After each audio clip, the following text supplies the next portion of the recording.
July 7, 859 BC. This is the Sunday Show with Not Jon Stewart.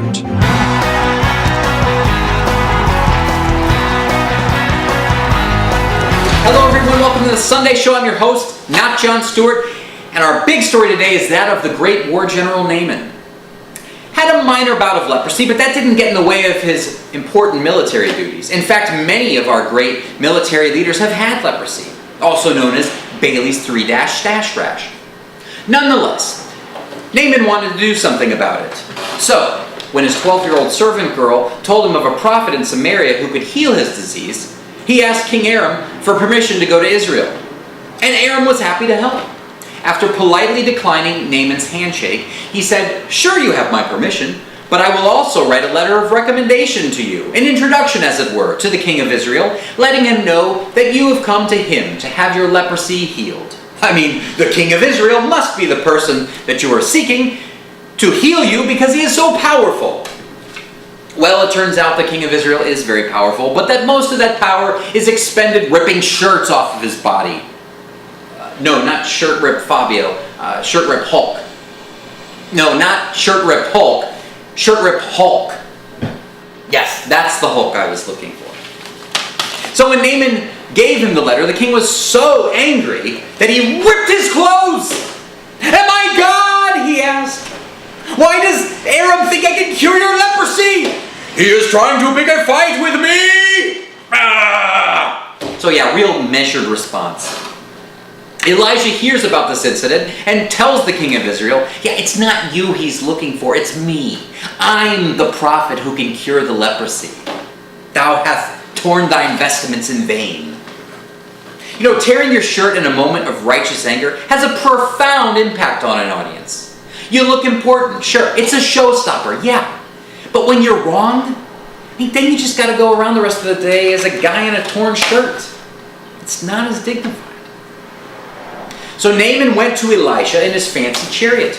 And I'm sure that Elisha was impressed by a fancy chariot. I mean, Elisha's never seen a cool decked out chariot before, right? Oh yeah, except for last week when his friend Elijah got taken up into heaven in a flying chariot of fire. Yeah. Nice try, Naaman.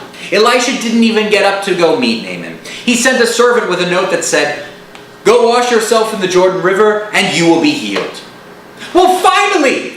A cure for Naaman's disease! Oh, I mean, he must have been so happy to have a cure, and he must have been tickled with glee and gotten down and done a deep bow, and what's that?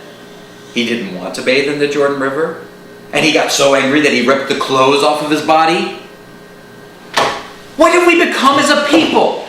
You know, I think the only time that it's warranted to rip your clothes off of your body in anger is if you drop food on yourself and you don't have a Tide stick handy.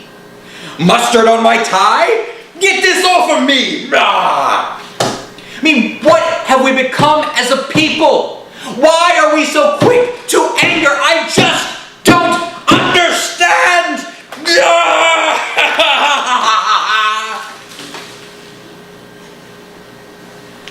I've made a terrible mistake. I'm sorry. I hope this turned out a little better for Naaman. I'm sure this is fixable. It did turn out better for Naaman. Naaman cooled off and did exactly as Elisha said. And his skin was made new, like that of an infant. Which is probably a little more new than a war hero might have liked, but never mind that. Naaman thanked Elisha and said, "Allow me to be your servant. Let me carry a couple of heavy loads." And Elisha said, "Loads? Where we're going, we don't need loads." Okay, that was a long way to go for a Back to the Future reference, but we made it.